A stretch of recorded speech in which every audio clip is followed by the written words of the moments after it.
And after the standard electromagnetic, now we move down to the low energy electromagnetic part. We will see what is included there, why and how, together with the DNA part. And first we will see what is the motivation that there are these many low energy things here, beyond the standard that I was already showing. Especially the DNA, this DNA part is very interesting. Then at the very end, after all these stories, we will see what are the special settings when you are doing simulation with these low energy models, processes, that you need to keep in mind and you need to apply in order to really see something if you want. And if you don't see what you are expected, then where to look. So, as I mentioned, the primary goal was to simulate medium high energy interactions. Then after, of course, when users arrived and started to use the simulation even for other application areas than high energy physics, then it was natural to ask more accurate models to describe even the interactions and lower energies. That is not, that time actually, that was not the primary interest of the high energy physics simulation. No, I must say this is not true now. Because of the detector design and so on, actually the high energy physics also using our most accurate electromagnetic options. Not DNA, of course, because it's totally unnecessary, but EM standard option 4 is used at CERN for detector design because they want to get accurate modeling for detectors that does not exist or can be that they will never exist, okay? But they study the properties, the possible properties of the detectors. Now, in order to cover and give accurate description even down to low energies, sometimes, I would say sometimes below kilo electron volt, but I would say more than 10 keV, 100 keV and below. This is the goal, to give a more accurate description in case of electron, positron, and gamma interactions. In some cases, you can go even below kilo electron volt, but you will see some limits. Okay, here and there you can see 250 electron volt. They write it. I mean, yeah, I didn't mention, sorry, that these slides were actually the material slides were prepared by Sebastian, who is the low energy electromagnetic working group coordinator. And they write, of course, that you can use from 250 electron volt these Livermore models if you want to simulate something regarding space application, space science, medical, and so on. Yes, you can use, but even you can use 10 electron volt, okay, technically. But how accurate is, it's another question. Because what you need to see when we are below kilo electron volt with an electron transport, then if you describe theoretically something based on even a relativistic Dirac-Fock model of the atom, it's cool. But in the solid, it's not a free atom. So the electron will feel a different potential. Everything will be different. If you see the binding energies, we cannot tell what is the binding energy for outer shells. Because I can tell you, we can tell electron volt precision for free atoms. But when it is in a crystal, it depends on in what crystal. Okay, you understand that the neighboring atoms will have some effect. So this 250, you take it with a bit of care. But this is true that the Livermore model describes electrons and photon interactions. What is described, you will see each individual soon. from low energy up to GeV. The Penelope models, electrons, positrons, and gamma interactions. No, there are special models in the G4 DNA and the microelectronics package that you will see. Even the description of the simulation, the general simulation model in this area is different than here. Here in the Livermore and the Penelope, the condensed history simulation is used to describe ionization and Bremsstrahlung. Here in the DNA and the microelectronics, the main difference is that there is no secondary electron and gamma production threshold. So each interaction is modeled, simulated individually. No matter how low is the emitted photon energy, the primary electron will stop and will emit that low energy, because they are interested to go down to very low energies, like electron volt.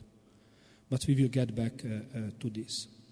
Now, here as a repetition, as I mentioned, that the standard and the low energy electromagnetic physics description follows the same interface, the same process, the same model interface in many cases. Not necessarily the DNA, but even the DNA you can use, because those are pure discrete interactions. So a G4VEM model can describe DNA interactions, the physics interactions.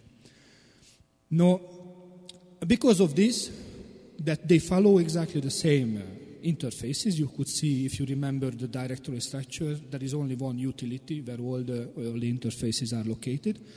You can mix them nicely, that you will see later. But again, they follow the processes, and the models follow the same naming conversion. That was, if you remember, G4 process name, like G4 Compton scattering, this is a process. And for models, G4 model name, process name ending with model, like G4 Rivelmo Compton model. So if you see the source, Geant4 source in the low energy or in the standard, and you read the names, you can guess what is the process, what is the model. Model will end always with model. What process interaction that model describes, and with what based on what theory. Now, in many cases, it will be true that the model will answer total cross-section and stopping power. Stopping power only if the ionization and the Bremsstrahlung is described in that way, where stopping power is used, not in the DNA and not in the microelectronics. And the final stage generation will be also included. Now we will go through this Livermore, Penelope, and so on, and we will see what the heck is that. Okay. First, the Livermore. So as I mentioned, these models, the Livermore models, can be applied for electrons and gammas. Why? Because the Livermore models based on some publicly available libraries. What kind of libraries? Evaluated data libraries. What is an evaluated data library? Probably that would lead a bit too much further us, and you will see something in the hadronic physics as well. Okay, and then you will understand what the evaluated data library is. Kind of collection of data, but Dennis will talk about more in case of low energy neutron models. No, there are different collections regarding what data we are talking about. The evaluated atomic data library, as the name tells you, it contains some atomic data. You can imagine things like I mentioned atomic de-excitation. So when there is a vacancy somewhere in an atom, like a silicon atom with Z14 in the key shell, that we need to tell what are the transition probabilities, okay, to have radiative or Auger transitions and so on. No, it's not only the evaluated atomic data library. There is an alternative that in the low energy you can use this burden. I will show how you can change between them, and you can see if there is any difference, if there is any. No, the second data library is evaluated electron data library. As the name suggests, it contains cross-sections and some other data, like differential cross-sections, to generate, to describe electron interactions. You will see the list, what kind of electron interactions are these. The same for photons, in a different collection, cross-sections to describe photon interactions. You can imagine that there is an energy scale, this is the photon energy scale, and from Z1 up to 100, there is a table for cross-section for I don't know, Compton scattering. Okay. Then you can take this data and you can build a model. Now the same to describe photoelectric effect, this EPIX 2040. Where these data are coming from that are in these data tables, practically, these cross-sections? No, sometimes, most often in these cases, are some theoretical computations. Theoretical computations that are not, cannot be expressed in a very simple analytical formula because they contain some numerical part or at least some corrections coming from more heavy computation as a result of some numerical things. So they are combined according to the best knowledge and put together, okay, and made it available. And the corresponding models, the Livermore models, what they do, each Livermore model, like for this, for example, photoelectric effect, the cross-sections will based on the data tables that are available in this EPIX 2014 data library. Okay, so there is a model based on this cross-section data to describe photoelectric effect. And as you can see, as I mentioned, that these data are available from Z1 to 100 atomic numbers. The lowest energy, they say 250 electron volt. They are very detailed because they are containing shell. Some of them are containing per shell data. Some of them will be integrated per shell.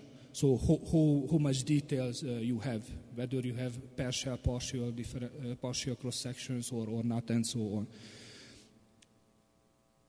And you will find each model will start like G4 Livermore, and depending on what is the process ending model, okay, in the collection. And here you can see the full table that interactions that are described by this Livermore model. As I mentioned, these are models for gamma and electron interactions. As you can see, there is Compton, coherent scattering, conversion photoelectric effect. And for electrons, there are ionization and Bremsstrahlung. Okay. And as you can see, there is another version for each photon model that contains the same description based on same data library, but taking into account polarization of the photon. So it's two different set of models. They like to show these kind of things because verification is very important. Now, verification and validation are two different things. When you do validation of your model, then you compare your theoretical result to experimental data. Not one, but a set of experimental data under different conditions, how well you can reproduce your experimental data. This is validation. No, verification is to cross-check whether you do something in a correct way, not against experimental data, but in this way you can see some red dots, for example, for photoelectric effect, the cross-section in neon as a function of the photon energy, okay?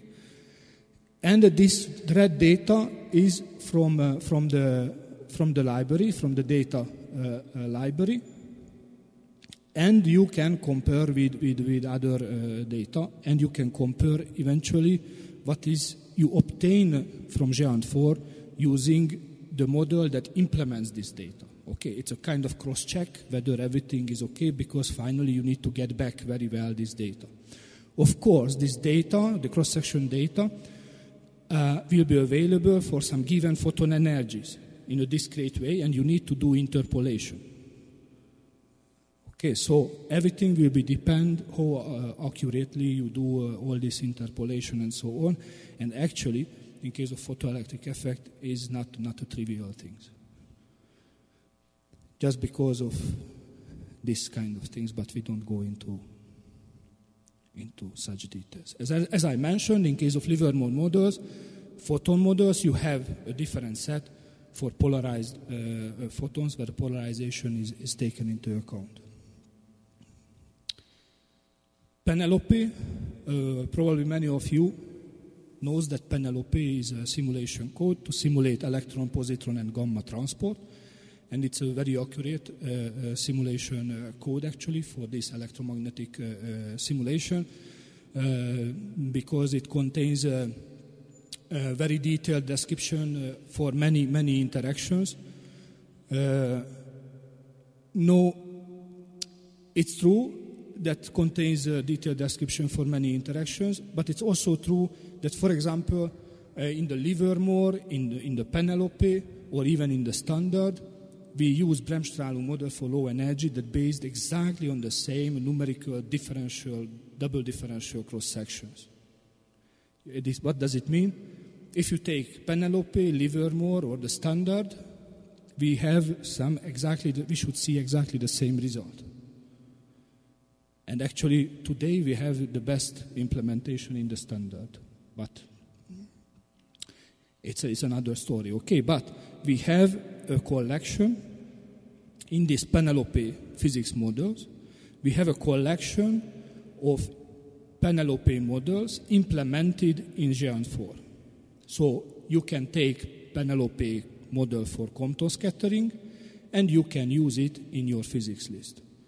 Combining from Livermore model for ionization, okay? And you can use this in your simulation. If you think that for your case, it's better that using, the Livermore ionization model, which is more accurate than what we are doing in the Standard, for example. So there are different possibilities, and thanks again to the same design, that everybody follows the same interface, model interface, process interface, you can take them and freely combine into your physics list. It can be used between 100 electron volt and 1 GeV. Again, if you would ask Salvat whether you could use it for 100 electron volt, the answer would be probably yes, but. What are these models? Again, for gamma, you have Compton, incoherent coherent scattering, conversion, and photoelectric effect. For electrons and positrons, ionization, Bremsstrahlung, and there is annihilation for positrons. So as you can see, in the set of available interactions between Livermore, that here you can see models for positrons as well. Now, interactions of ions heavier than helium is described by the ion energy loss model. And as you can see from this description, this ionization model follows the condensed history approach that there is respecting the production, secondary electron production threshold as an ionization. So it will compute a restricted stopping power and restricted cross-section. Based on this parameterization published in this ICRU 73 report. However, the important thing is to know that while, for example, Livermore tables contains cross-section data for all Z between 1 atomic number till 100, here you won't find data for all ions and for all targets. There are specific combinations that are available in this parameterization. As you can see, ions from lithium to argon plus iron. And there are 25 elemental material target and 31 compounds. Okay, elemental material target, which means that material that builds up from a single element. And 31 that builds up from more than one element. But this is a special things. For example, among them there is water. Okay. So for this combination, this model can be used, and only it contains a description only between a low and a high energy limit, where you can see the energy limit. So if you want to go below or above, you need to use some approximation, and you can see that above this limit, the high energy formula is used, and below this limit, simply the free electron gas model is used to describe the ionization. This ionization model is already included in some constructors. If you take the Livermore physics, EM Livermore polarized physics, Penelope physics, or this low energy, or from the standard option 3 or option 4, that are the two accurate constructors, then by default you will get this ionization model. What does it mean? That if your target will meet with those that are available in the data base, in this ECRU73, then this ionization model can be used. Otherwise, the beta block formula will be used. Now, how is it done? It is done in such a way that I mentioned that there are 25 elemental materials in this model that can be described. So elemental materials, as I mentioned, built up from one element, like silicon. So no matter what is your material, if it's silicon, we see that it's Z14, so we know that, okay, we can describe this target because we have data. If you have another element that we don't have in the database, that we will fall back to the other solution because it's not available there.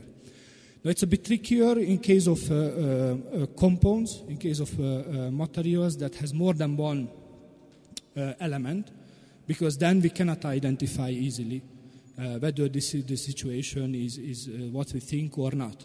You can understand that you can create mixtures with completely different densities, whatever, and we will be really off.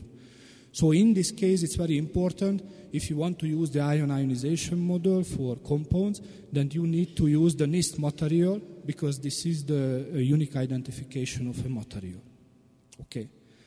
And you can see a list of such materials that we have data, so you can see what compound material you can apply, and this ionization model will be able to be used for that.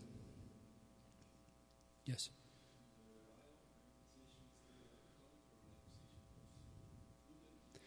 You mean the excitation? It can be included. I will get back to this later. Only the target.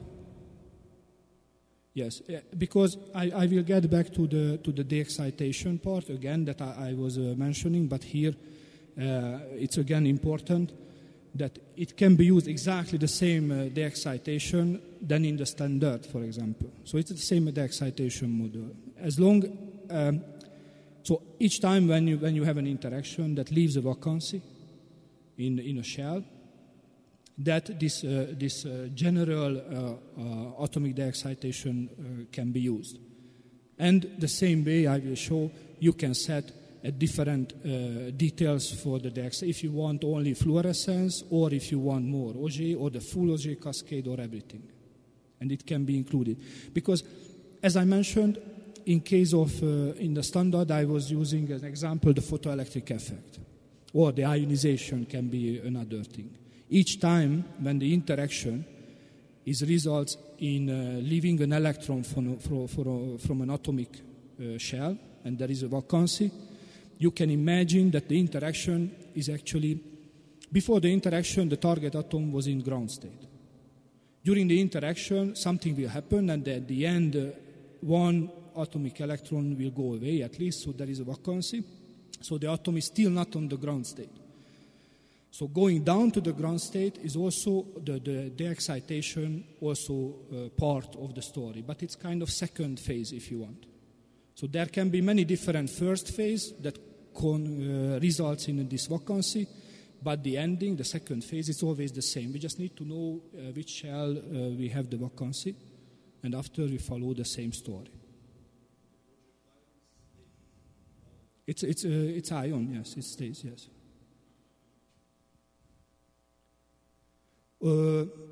DNA, I will get back to this at the very end in the physics list settings, if you really want to see all those electrons and coming from the de-excitation.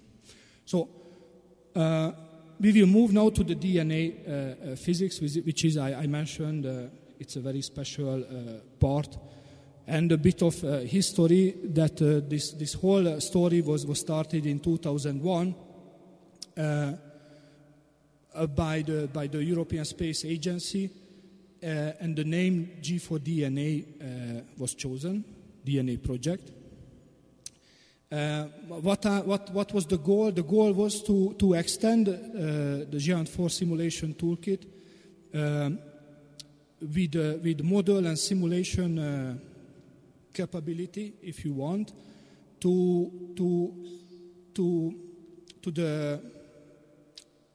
be able to simulate interaction of particles with biological samples. But as you see, it's not only the physical interaction, but it includes also some chemical reaction followed the physical interactions. What it can be used for? It can be used for radiobiology, radiotherapy, but it's also used for, as they write nicely, radio protection for human exploration of solar system, which means actually radio protection of astronauts, if you want. I mentioned that this DNA part is not only a physics simulation. It's much more than a simulation of interaction of particles and their secondaries with some biological samples, because this is just the first phase. Okay. After all this interaction happened, then a chemical phase will start, and the results of all the interactions that are created, or all the products that are created here, excited or ionized water molecules and so on products, will start to participate in chemical interactions while they are diffusing and so on. So all these things are included in the story. I will get back to this soon. I already mentioned just know that products after interactions with liquid water, and this is what is the target material for biological samples, liquid water. Of course, it's an approximation, but most of the models that are available, as you can see, elastic scattering, excitation, electronic and vibration, ionization, and so on, will be applied for, or will be applicable for water. They are special for water. Now, I will show that there are some ongoing development to have some extensions to other materials. But you can see immediately a main difference here in DNA and the other stories that I mentioned, that, for example, the Livermore model can describe, the Livermore photoelectric model can describe photoelectric effect on any atoms with atomic number from 1 till 100. And any material combined from these atoms. Okay, so it can be applied for everything actually. But the DNA model can be applied at the moment mainly for water. You will see that something is going on. This is one important thing that you need to keep in mind.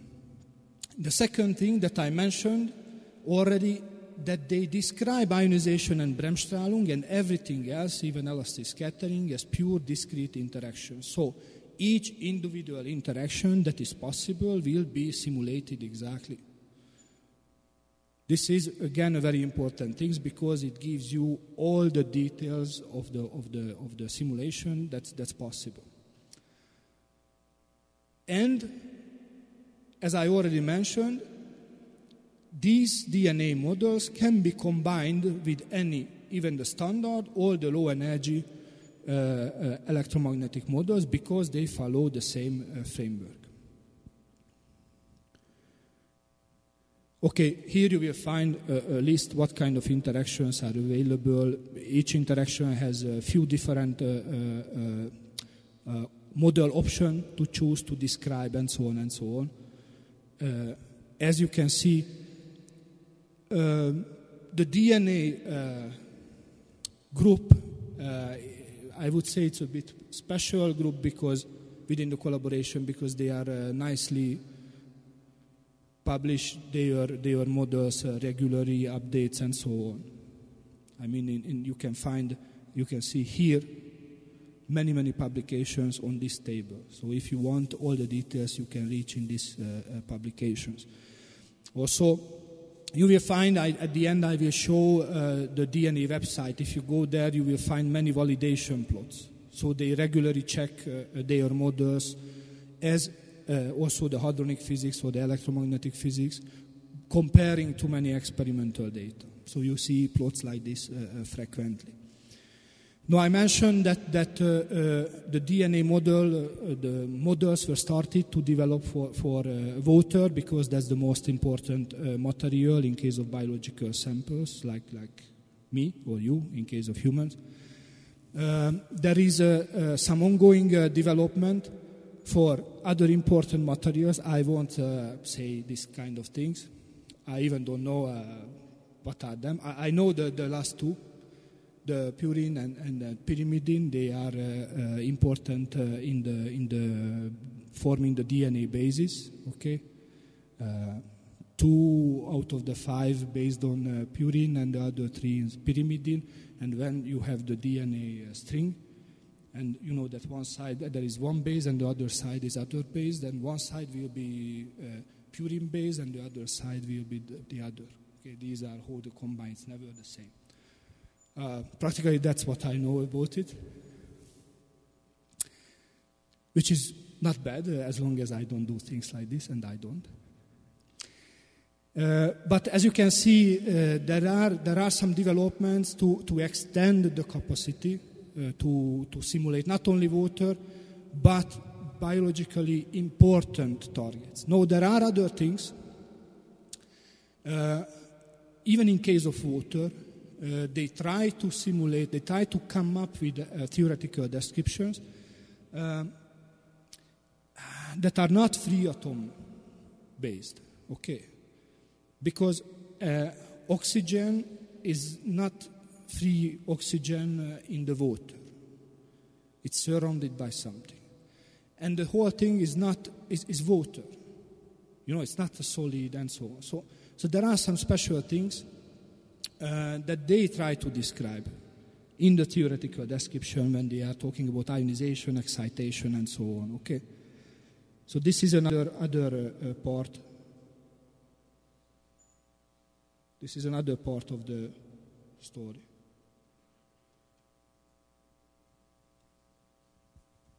That doesn't want to move.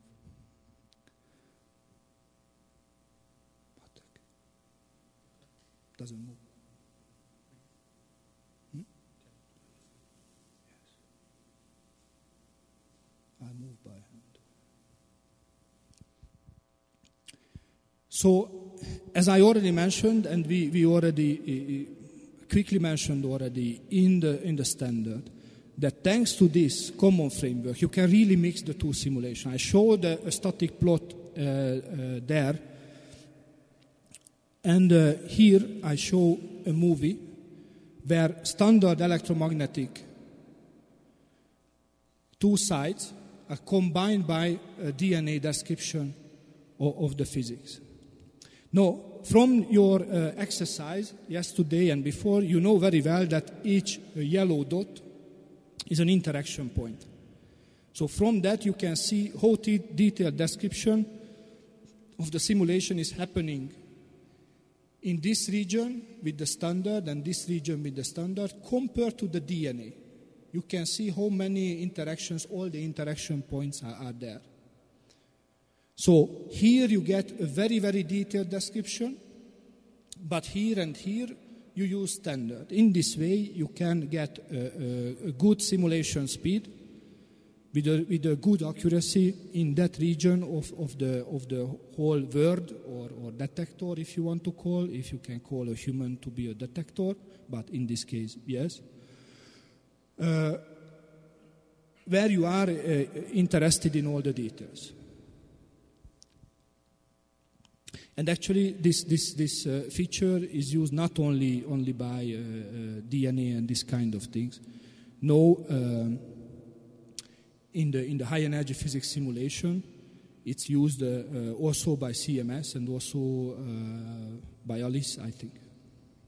That at some part of the detector they are interested in more detailed and more accurate description of some interactions than in others. But they cannot afford to have this accurate description everywhere. So they cannot just put into the physics list. So what they do, they have this region of interest is usually a small part, okay, compared to the big detector. So there it forms one detector region and they set a more accurate model only there. And they do not see practically any difference in the computing time, but they get the accurate result because they concentrate to use only at a small part of their detector an accurate description.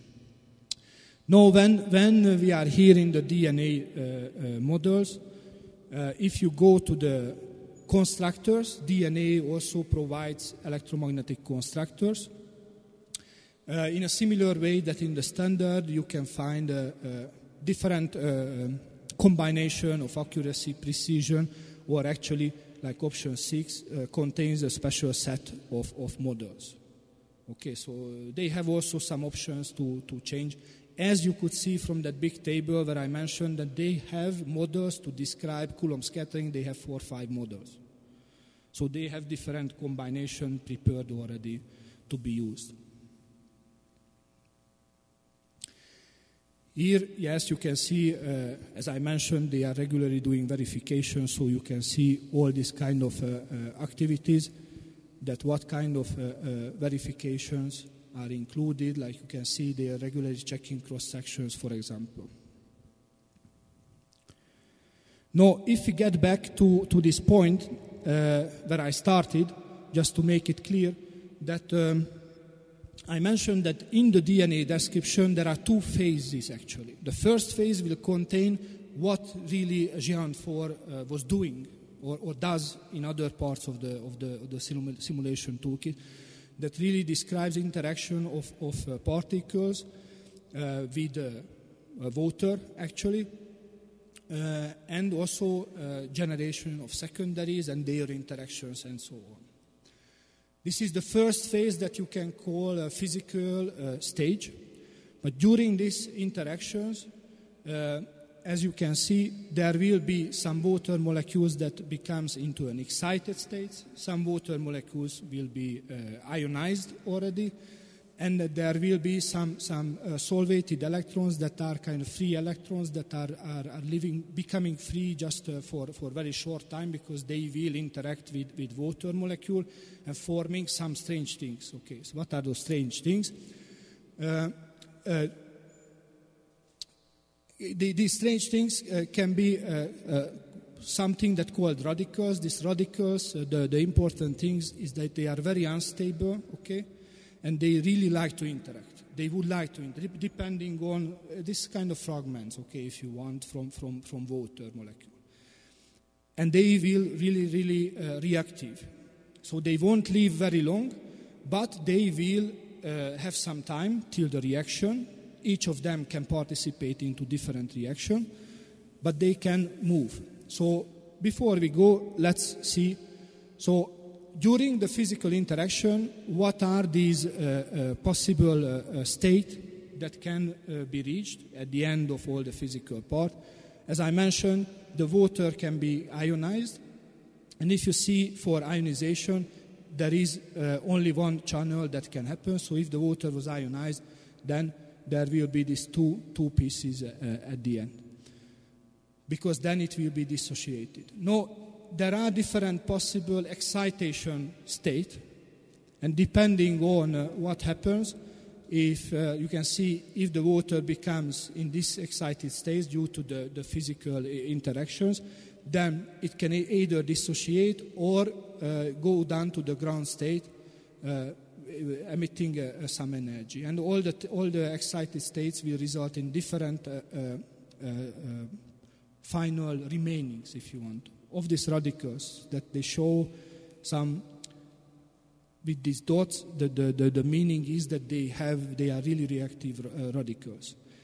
So you can imagine there is this interactions. Many of these things are produced at the very end, and then a physical simulation would finish.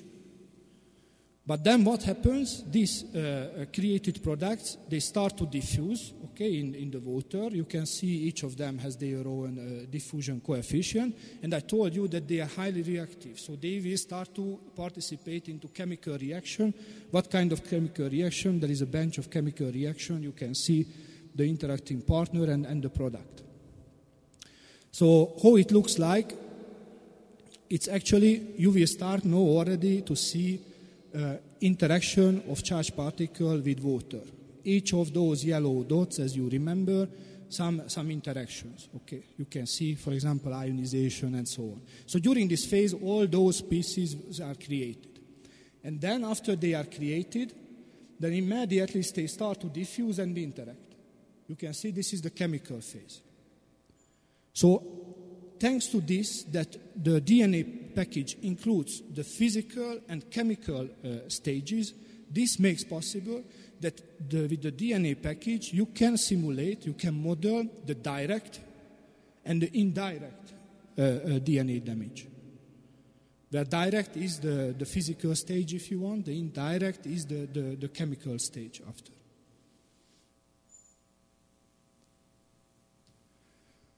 Now, you see a big blue sphere that was water. But if you go and you want to describe molecules really as a geometry structure, then you want to use these molecules to build up your DNA, then you can imagine that the geometry description will be more and more challenging. So they have a special helper to produce some 3D structure of molecules, proteins, and so on, and you can combine them to reach more and more complicated geometrical structures that you want. You can find example in the DNA, this data bank, we will one of these examples. And just to show that what complexity they can achieve, this is a full colibacteria DNA. And the details you can see when we are zooming into.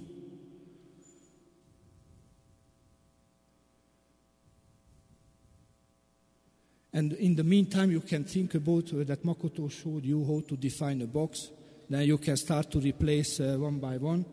So good luck. If you are young enough, probably you can have part of this. This is why they need special tools to describe their geometry.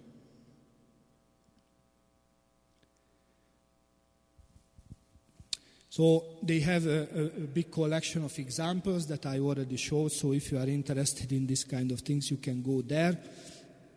Or the first thing that I can suggest, if you are interested in things, you go to their website and you can find many links, list of publications, and so on, many description of the project. Now, leaving behind the DNA and moving still on the same line, still describing each interaction individually, we reach actually the point of the microelectronic models or processes. They are also restricted, similarly to the DNA, can be used in case of silicon to model interaction of electrons and protons and ions. The reason why it's restricted to silicon, because computing the necessary differential cross sections, it's a relatively bigger numerical effort, and there are many that you need to compute and need to handle during the simulation. And of course, the most important material in microelectronics, the silicon. Probably after would be the gold and so on. You can imagine like aluminum oxide and so on. They, as I mentioned, they also use this step-by-step description. They also simulate, model each individual interaction one by one. And you will find these models like microelectronics models. They will describe, in case of electrons, elastic scattering and ionization, protons and heavy ions in ionization. And they go down to relatively low energies. However, again, what happens in silicon at 50 electron volt, I think even silicon doesn't know. No, the last thing regarding the models is that there are some special models for photon interactions, especially for describing Compton interactions, called Monash University models. It describes Compton scattering of polarized photons with the relativistic impulse approximation compared to the Klein-Nishina, where this model, for example, takes into account everything that you can take into account regarding the state of the target atomic electron before the interaction. So the fact that the electron is not free but is in an atomic shell bound to the atom and is moving with some initial momentum distribution is accounted into this model and so on. And as you can see, if you check the cross-section ratio of this model to the most accurate computation is practically 1 down to low energies, while the other models start to be a bit less accurate if you are going down with energies. Here an example how to use this model if you want to use this special model, but I think if you take option 4 you will use this model anyway easily. Now, get back to the atomic de-excitation, all this ionization, Compton, photoelectric effect, and so on, can be followed, as I mentioned, in the standard way, exactly the same way, by the excitation, either fluorescence emission or electron emission. The same thing applies that you can set at which level you want to see all these de-excitations. Everything is in the same way. No, by default fluorescence will be active in this physics list. You can see option 3, option 4, and so on. If you want more, then explicitly before your initialization, you need to invoke at least activating Auger electrons. You need to set it explicitly true before the initialization. Now, having the full Auger cascade, you need to be really interested in this if you want to see all those electrons, but you can if you set it to true. As I mentioned, that there is an alternative set for fluorescence transmission, fluorescence photon emission, that based on this burden data set, you can switch from the evaluated atomic data library to this if you use this UI command again before the initialization. Okay. But you need to be careful because it's not enough to turn on those electron generation. You need to make sure that they are not cut. Okay. Because if you have a production cut that's high, then you won't see any of them. So, first of all, there is a process to tell to the de-excitation that ignore the production cut. Then it will really emit the things. No, it will emit the electrons, but, okay, it will emit the electrons then. But also, if you are interested to down to 250 electron volt, for the simulation, I told you when the production threshold is converted to energy, then there is a default limit 990 electron volt. So if you set it to 0, it will be still 990 electron volts. So you need to lower this default limit with this command in order to really see everything down to 250 electron volts. Otherwise, the cut will be still too high. And the last things regarding what you need to set in order to really see the low energy things is that after lunch, I will explain, and you will see why Geant4 does not need to use a tracking cut. Okay, not production cuts, but tracking cuts. However, there is,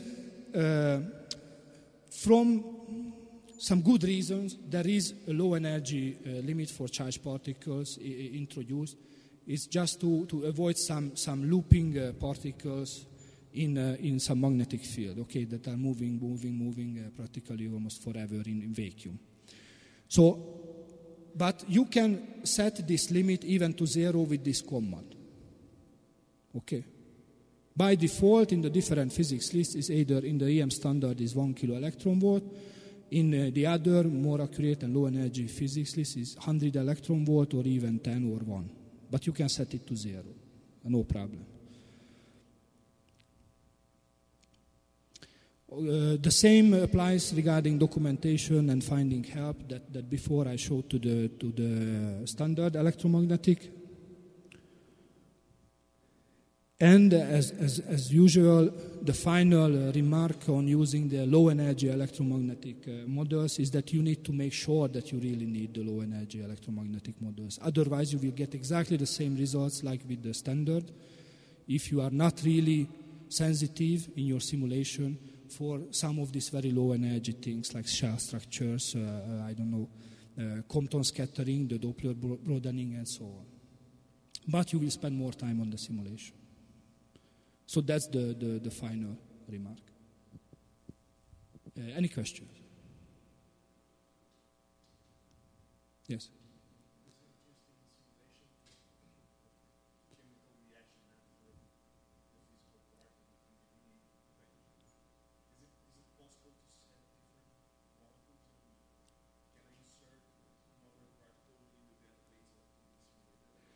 Well,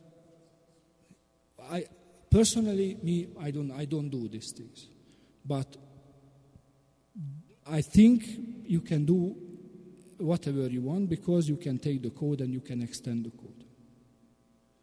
You have it on your computer, so you install these things. So each time you can take everything, you can even either write your own and replace, or take what is it there, derive your own class. With this, you will have all the functionalities of the base class, plus you can add new. And you can replace everywhere these things. It applies for everything. So as someone says, whenever there is a question regarding a simulation software, then the answer is yes, of course, this is just a software. As long as you have all the source, you can go there and you can do. It applies much more on Geant4 because there are well-defined interfaces. And if you saw something from this during this week, this is very important. As Makoto said, if you need a new shape, you implement a new shape. You just need to follow an interface and you can plug in and use. If you need a new process, you take the G4V process or whatever, even more specific interface level, go to G4V energy loss process. If you want to implement ionization or Bremsstrahlung, take it and implement 2-3 methods. You can plug it and do the simulation. Everything is open source. You can take whatever part, extend, and use together with the other functionalities. That's one of the nicest things.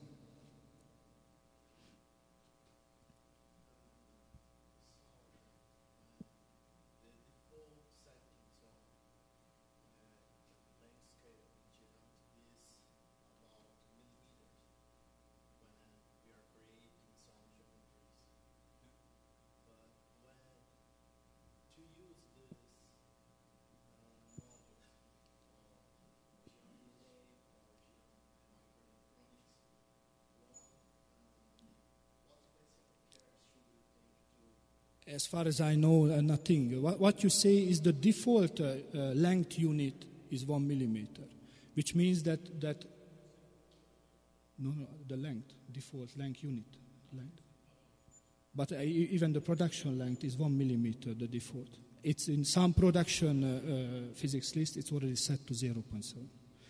The default length unit is 1 millimeter. Now, as Makoto mentioned several times, also Dennis, that whenever you write a number, you need to multiply with the unit. That you write that 22 is nothing. 22 MeV, okay. 22 nanometer. Because when I'm saying that millimeter is the default length unit, then there is something, a constant called millimeter, that's equal 1. Okay. And now you can imagine that if I say centimeter, then that's another value. Okay. Or nanometer, it's another value, depending on how far is it from 1. So you can go down easily, but you need to use the unit, the proper unit. And you can get back everything in whatever unit you want by dividing the unit. You can imagine also this. So there is no restriction like this. If you think about the microelectronics and also DNA, I mean, regarding the physics, what models they are using also in the microelectronic to describe ionization, excitation, this kind of things, they are using the dielectric description, dielectric response theory. So there are no scales here, scales there, and so on. No restrictions.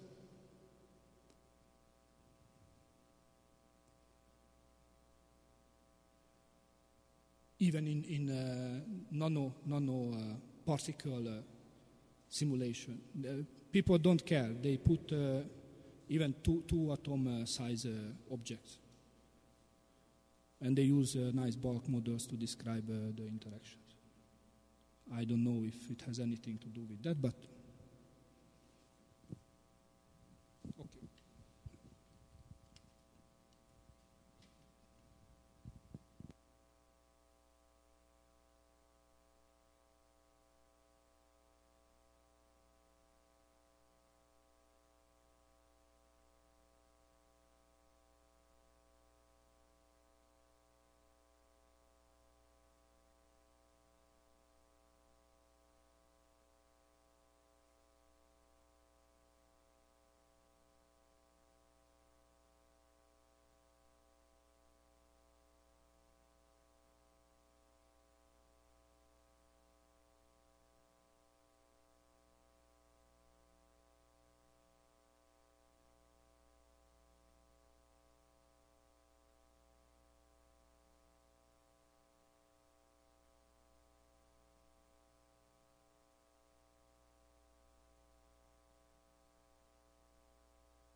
Okay, now it's scoring 2. The following the previous talk of scoring 1. Okay, so we have already discussed about built-in scorers, and you have already examined some of it at the hands-on yesterday. Okay, so yesterday you had nice, energy deposition scatter plot kind of things, right? So we start with defining scorers, not using by the UI command, but write C++ to define the particular logical volume. Particular logical volume, yes. Then, if that is the case, you have to do a bit more of the coding. That is how you accumulate scores for run, because you get a score. Basically, by default, you get a score per event. And if you want to score the dose, for example, dose per event is, of course, important. But what you need is dose per run after millions of events, right? So you have to do a bit of accumulation. Then sensitivity detector versus scorers is something that your final decision if you really have to write more C++ code to define detector by yourself. And then followed by how to do it. Okay? So don't be annoyed by this complicated class diagram. But box is class, and the color scheme is the following. Yellow boxes are the concrete classes provided by Geant4, while green one is abstract-based class provided by Geant4. You are not supposed to edit. Okay? And we have already discussed this is aggregation, so has operation. So the logical volume may have sensitivity detector, whatever kind. Okay? And multifunctional detector is a class that is a kind of sensitivity detector. Okay? This is a kind of. Okay? And multifunctional detector may have, this n means arbitrary number of the primitive sensitivity. And primitive sensitivity means dose scorer or energy deposit scorers, flux scorer, number of step scorer, or whatever. Okay? So whatever kind of scorer is a kind of primitive sensitivity that can be associated or actually registered to multifunctional detector. And multifunctional detector is a kind of sensitive detector so that it could be associated to logical volume. Got it? That is the scenario. And each scorer has its own heat map. Okay? So if you have a dose scorer creates heat map of dose. If you have flux scorer for each cell, flux scorer creates a score of flux. Okay? And this is a kind of template heat map. It's a kind of heat collection. So the heat collection will be associated to, this should read G4 heat collection of this event. So for each event, you got all the heat collections for heat map. Okay? Heat map, so each heat map corresponds to each scorer. And this is one-to-one association to G4 event. So that G4 event, at the end of the event, you got a score for an event. Okay? So, G4T heat map is heat map of double. That is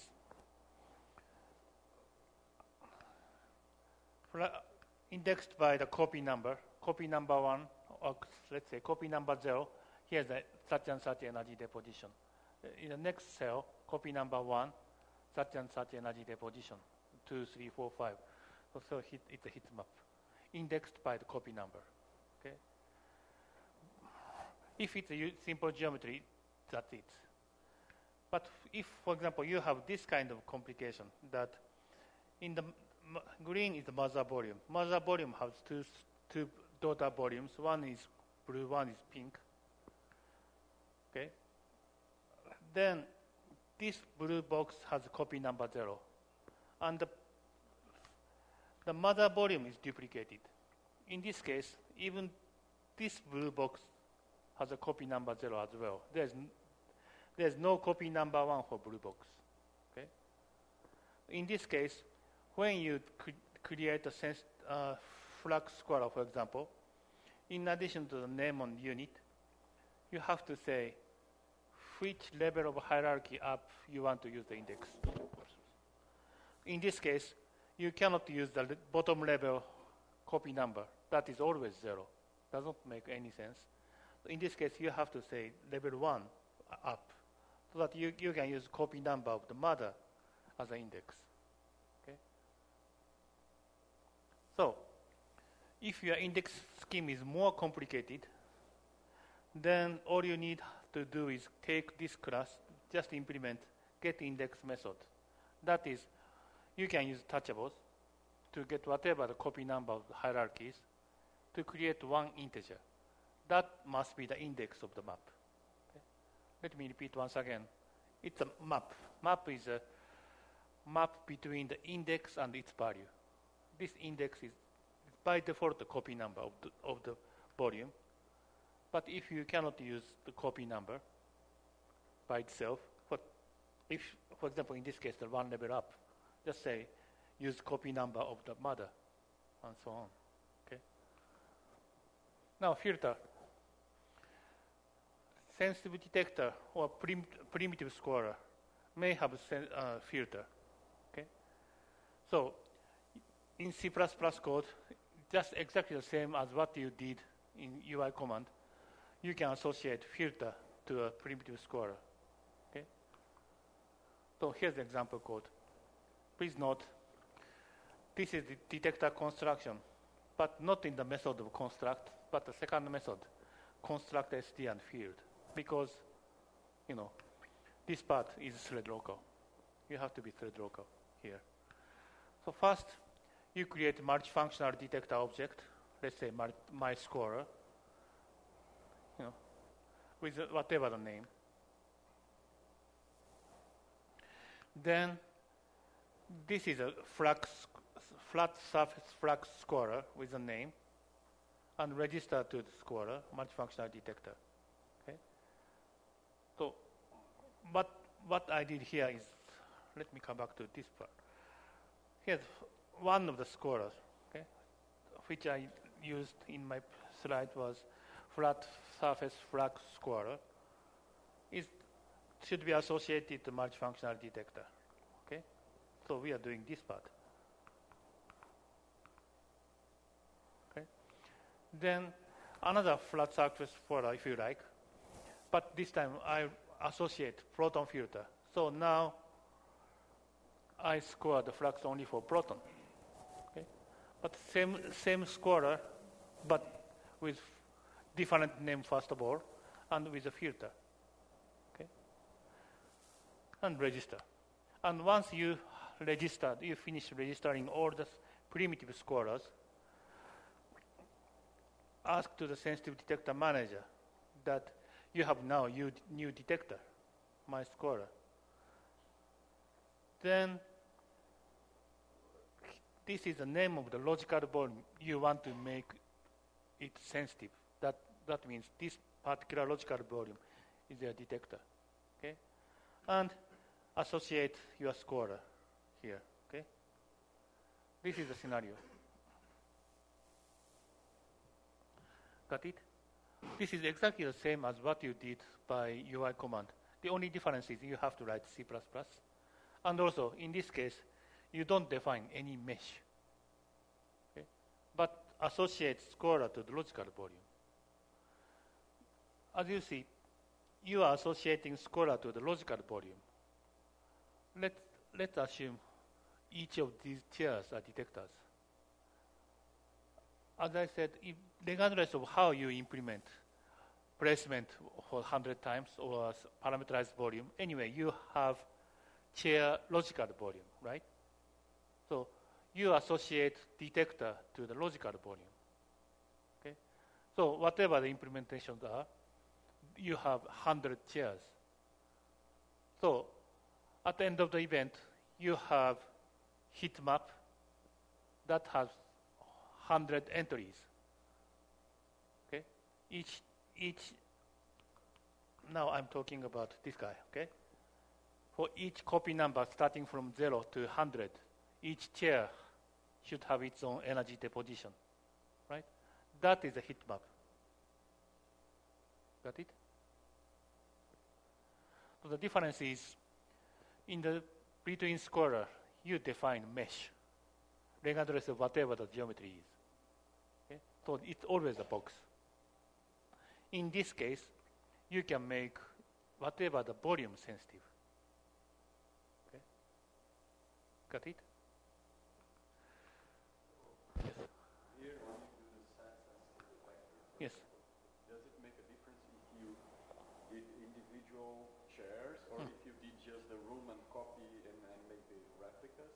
Because if I remember correctly, you said you have a mother volume with all the replicas inside. So you have only one object in the memory.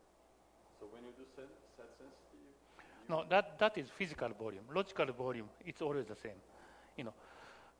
For the chair, there's one. First of all, we have solid of whatever the shape of the chair, Then we make a logical volume that takes the shape and material.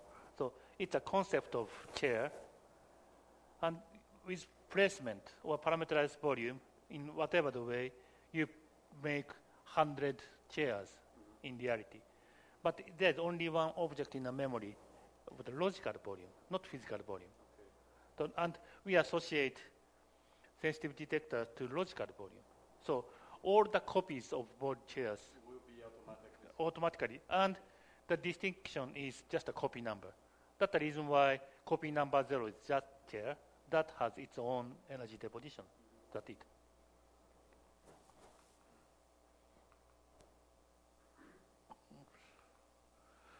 Okay. So, as I said, you got the score for each event.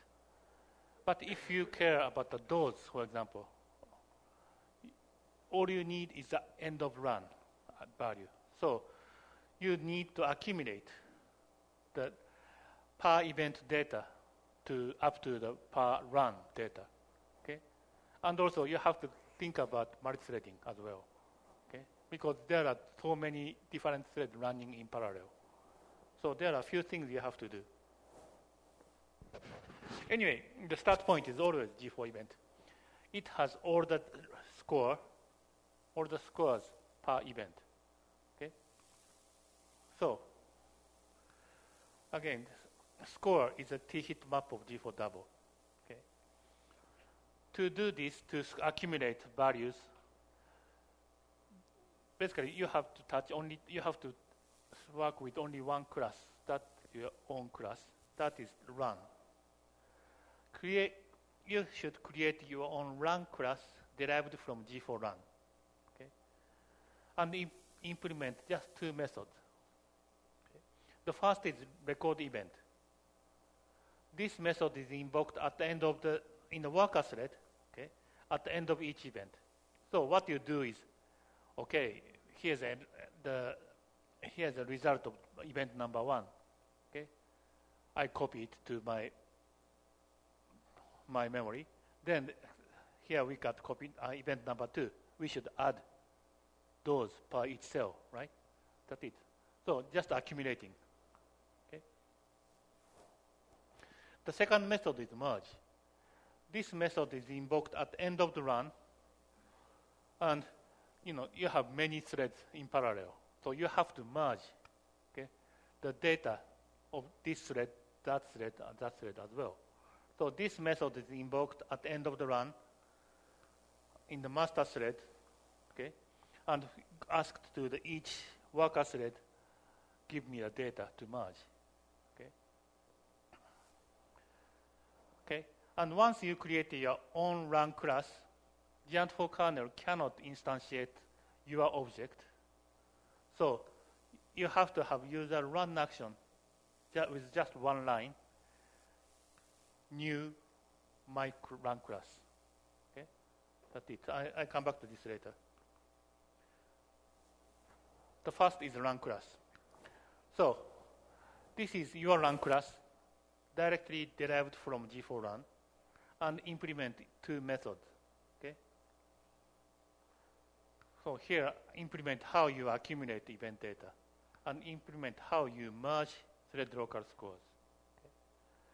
And in addition, you need integer index for each score. Okay. In this particular example, we are going to create 3 different scores. Okay. One is total surface flux. The second one is proton surface flux. The third one is total dose. Okay. So for each score, we need index. In addition, here's actually the score of each physics quantities. And these are the accumulated data per thread local run. Okay. Then at the constructor, what you have to do is finding these indices here. This could be done by asking the sensitivity detector manager, what is the index of this score? this is a name you set here. Okay, name of the detector. And here it's the name of the scorer. So as you see, name of the detector / name of the scorer. Okay. Then sensitive detector will give you the unique index. That is an index of the vector of all the scores. Okay. So in the record event method, you get the event data. From the event, following the class diagram we already discussed, get G4HC of this event, and then access to the hit collection, okay, with this index. It looks like messy, but what actually just saying, okay, total surface flux is index number 1, let's say. Give me the score of number 1, the first score, and given it's a total surface flux, just I, cast it to this pointer. That's it. Then what you do is here. This is event data, and this is the total data we already defined. Sorry, here. Okay. So just plus equal. We already implement plus equal operator for this score, so you don't have to go loop. Okay? So just add it. Then you are just accumulating from event data to the run data. Okay? And if, for example, you have a calorimeter cell, let's say these chairs are calorimeter cell. Only for one event, you may have only a few hits in calorimeter cells. So for this event entry, there you may have only 5 entries. Okay? But this plus equal operator can intelligently check which index has the data, and we accumulate. So in the end, this total should have much more entries. Okay? Got it? And with this this is a method you have to implement. It looks like messy, but just make a copy and change the name as you like. That's it. It works. Okay? And please don't forget this line to invoke the base class method, because we do something for the G4 run base class that is actually counting number of events we processed. So if we forget this, at the end of the run manager will say, I didn't do any event. That's a terrible thing, So no need for loop, just plus equal operator does everything. Okay? It's easy. And please don't forget the base class method. So, and now the merge. This will be invoked at the end of the run. So you get this is thread local run. You get thread local run. So just add it to the global run. That's it. Again, plus equal operator is provided. And please don't forget to invoke the base class method. We also count how many events we did. Okay. That's it. So thanks to this plus equal operator, it's just you just get somehow from G4 event. From G4 event, you get somehow the score. That is event data. And do plus equal to accumulate for the run data. That's it. Okay? At the end of the run, get local run, get the scores per worker thread, and add it to the master. That's it. Just plus equal. Okay? It's exactly what you do when you get data, right? Just accumulate. Right? It depends, right? I was thinking about, we are thinking just about those, right? So Yeah. Of course, I continue for more complicated things. Okay. Yes, this is just for dose or energy deposition. Okay. Simple case. And at the very end, here is your run action. run action class has actually 3 methods for you to implement. The very first is generate run. If you have your own run class, instantiate it and return, please. Because Geant4 kernel cannot instantiate your class. Okay? Geant4 kernel can instantiate only the base class G4 run. Okay? So you instantiate and return. And end of the run, this is most important, that you get the run. That's it. So get the run. You get the pointer in the base class so that you have to cast it to your own run class. And its master is a function we offer. It says yes only if this run action is invoked in master thread. It says false, no, if this same run action is used in the worker thread. Because, only for the case of run action, this can be used for both master and local worker run. Okay? So you have to have this if statement. Then you got the score. Congratulations. Just write to the data file or whatever. You got the data.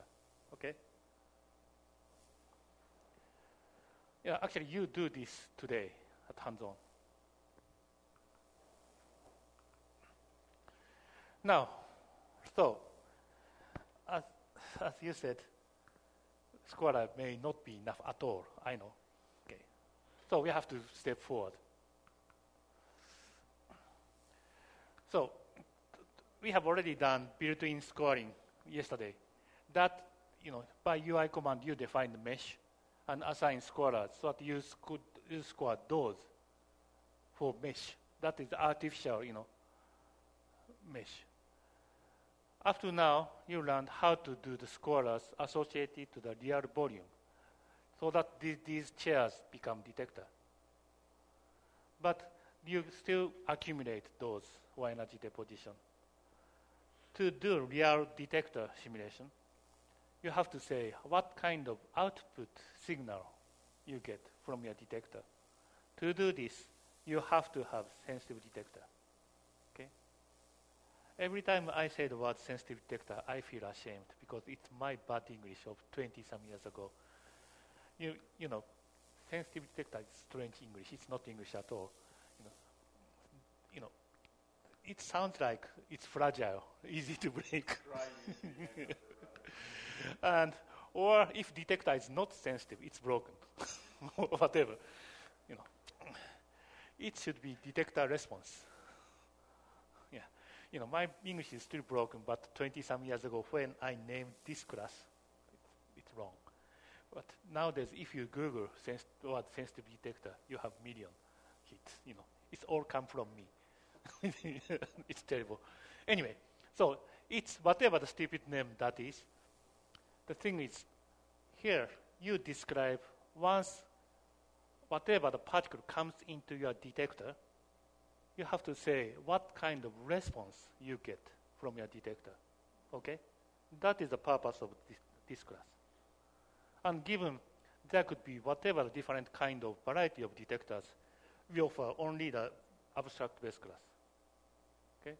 It could be a calorimeter, it could be a tracker, silicon microstrip, or whatever. Okay? So, since the ultimate mandate of sensitive detector is generating a hit. Okay? Got it? So you already see the difference. Scorers can score whatever, the physics quantity, fine. But it will never generate signal. That's the difference. Okay? So if you are not interested in, recording each individual step, but accumulating energy deposition of those, I suggest you to use primitive scorers. Okay? But otherwise, if you care about the signal, you have to do the sensitive detector. Okay. So this chart is so-called scenario diagram. So it says how program proceed.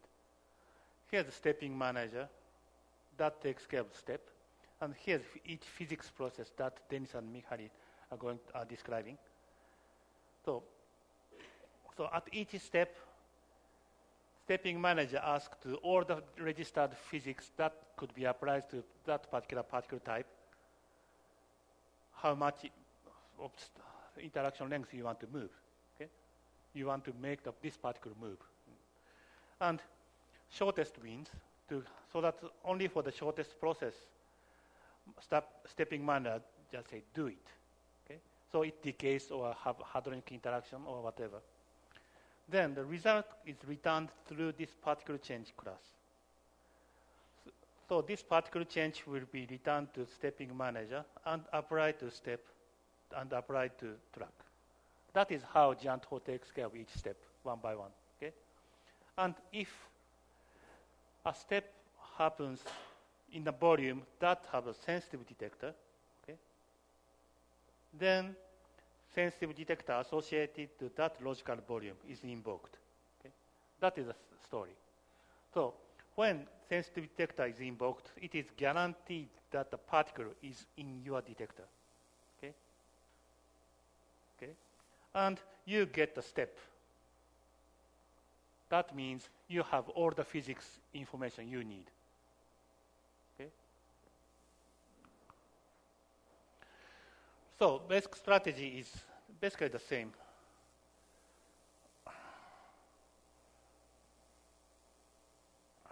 In your construct SD and field class, method, again, this must be, of course, the thread local. Okay? You have to add, first of all, you create your detector with name, then register it to the sensitive detector manager, and set detector to whatever the logical volume. Story is the same. Okay? Again, please, you are defining sensitive detector to the logical volume. So if, for example, in our hands-on tutorial, you have 5 layers of drift chambers. And after the magnetic field you are going to implement today, another 5 layers of drift chambers. So in total, you have 10 layers of drift chambers. They all share the single object of logical volume of drift chamber. Okay? And you are going to assign drift chamber sensitive detector to drift chamber logical volume. Okay? So that all these 10 layers are detectors. Got it? The only distinction is copy numbers. Okay? So this time, you have to take care of this side, even darker side. Okay? And the purple is template class, and brown is user class you have to implement. So you are going to implement your own sensitive detector. That is a kind of sensitive detector, so that should be associated to the logical volume. Okay? And sensitive detector may have whatever the number of hits collection or hits map, if you like, but collection is better. And collection can take arbitrary number of hits. And each hit has to be derived from this abstract base class of G4V hits. Okay? And hit collection should be associated to G4 event as well. So at the end of the event, you get G4 event that has G4HC of this event and vector of hit collections. So get whatever the hit collection you need, that is for your detector, and get the hit. Okay, that's it. This was already discussed. So the first thing you have to implement is hit class, because Geant4 does not know what kind of detector response you are going to have. That should be implemented in hit class. Okay, this is the data class. So you can store whatever the data you need. Okay, not only the energy deposition, of course, but also timing, maybe, if it's microstrip detector. Once particle comes, you say, here's a heat, X, Y, and maybe Z, and energy deposition timing, fine. But also, for the benefit of Monte Carlo truth, you may say, here's a particle, it's proton, with this momentum, okay? In a real life, you don't get it, but you can record it, because we are doing simulation. We know everything, okay? So score whatever the information you need, in addition, of course, geometrical information, and so on and so forth, okay? And create a hit. The biggest difference between scorer and sensitive detector is each scorer score only one physics quantity, like energy deposition or dot or flux or whatever. Here, hit is your class. You can store whatever the data you need. Okay? It's your class. Okay? And here, the hit class. Of course, base class and allocator, that is something I'm going to discuss very soon. And constructor and operator new and delete, that's something we do need. So in the following slide. And please implement draw and print method. For example, draw, how heat could be visualized in event display. Okay? You may want to change the color depending upon energy deposition if it is the calorimeter cell. It could be in a brighter color if there's much of energy deposition. If it's a position detector tracker, you may just put a nice marker, okay, where the heat is. So it's up to you how to draw, how to print, okay? And please do this. Once you define in the header file your heat class, use template of heat collection to instantiate your own collection here. By this line, my heat collection is created from the template. So this is your own dedicated heat collection for this particular heat class. Okay. And allocator. In general, new operation that instantiate an object in the memory, or delete the object from the memory, is a very costly operation, very costly. So, given heat could be instantiated so often, per step maybe, and need to be cleaned up after each event, we don't want to do such a frequent new and delete.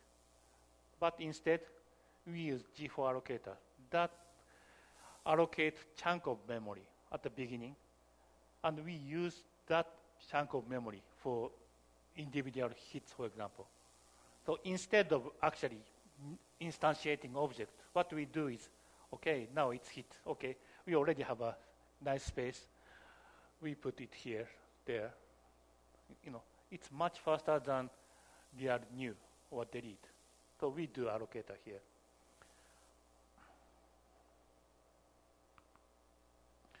So, to use the allocator, you have to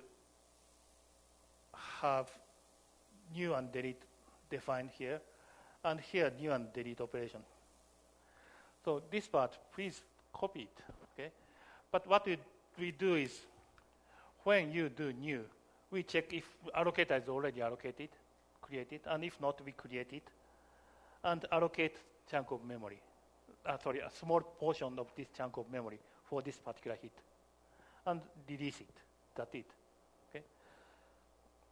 And we do need to have this part in a source code as well. Okay. Okay, this is allocator. It's just for the case of speeding up and managing memory more efficiently, but this is really efficient, so that you have to use when you use hit. Okay. And now it comes to the detector class. So hit is already defined. Now it's your detector, derived from sensitive detector base class. you basically have to implement 3 methods. But third one is not important, but these two. Okay? And also you have to have hit correction. If your detector is intelligent enough so that creates more than one hit corrections, like XY strip, multi-strip detector, then this side and that side you may want to have different hit correction, up to you. Okay? Or anode and cathode in drift chambers. Okay? Anyway, create hit correction and the index that we have already discussed. And this initialize method is invoked at the beginning of each event. So the main task of this method is creating,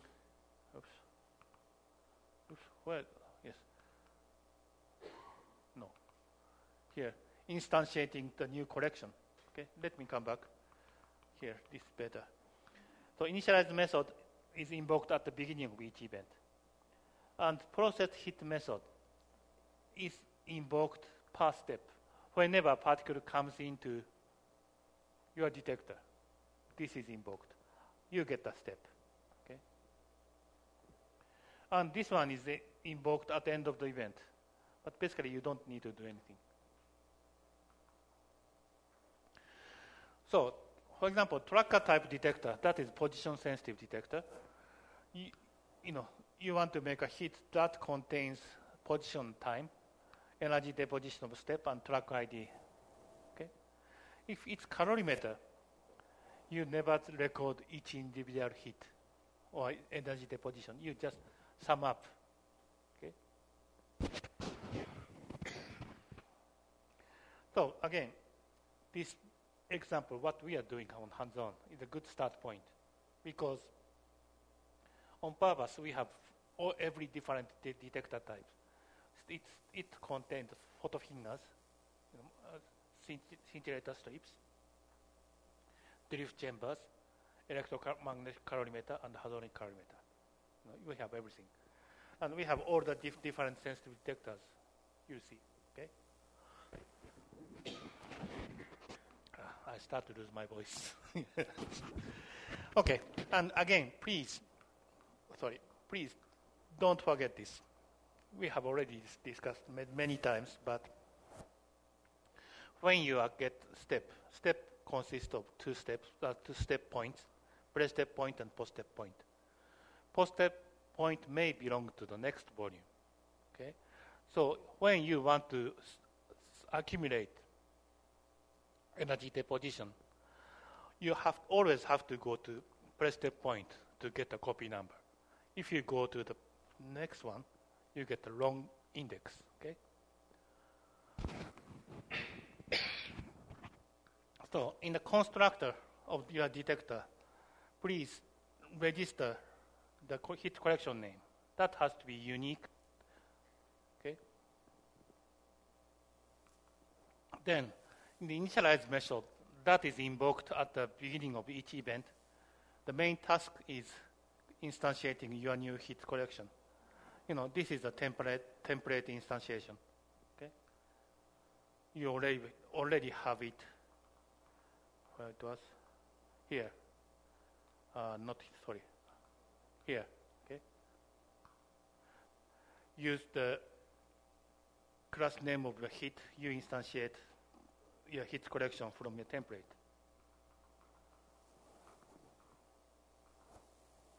Okay, and you have to set it with the unique index.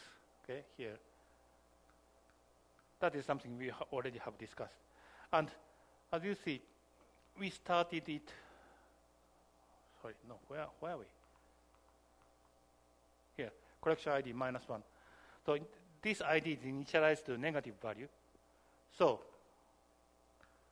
at the first event, given it's negative, we execute this method, because this is the method that takes string of the hit correction name. It's string manipulation, so it's slow. So once you get the true ID, it has to be 0 or positive. It cannot be negative. So here's a protection. You don't do this again. Okay.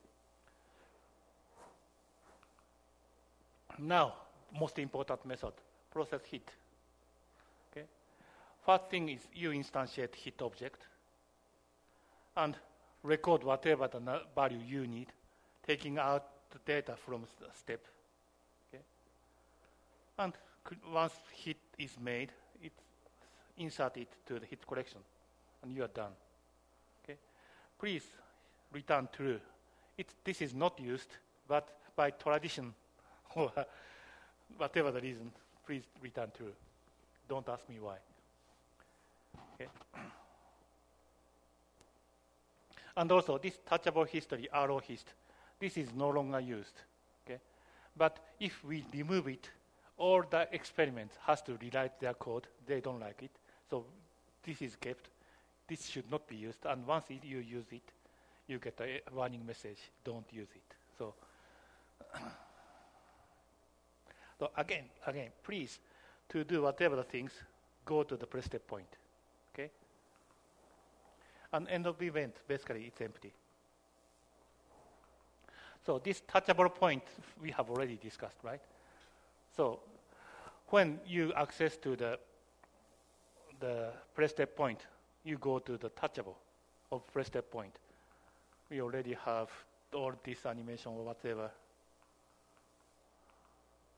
And here's the recipe, how you get the copy number or how you translate the local coordinate system and so on and so forth. Okay, I think that's it. And you try this out today at hands-on. So today the hands-on is a bit longer than yesterday because of this kind of things. You have to type a bit more C++. Okay, let's get into the break. Of course, if you have any question. But it's better you try it first, and then you have question. Yes. So it's just 1:30 we start. Sorry for the overrun. We have only 50 minutes break.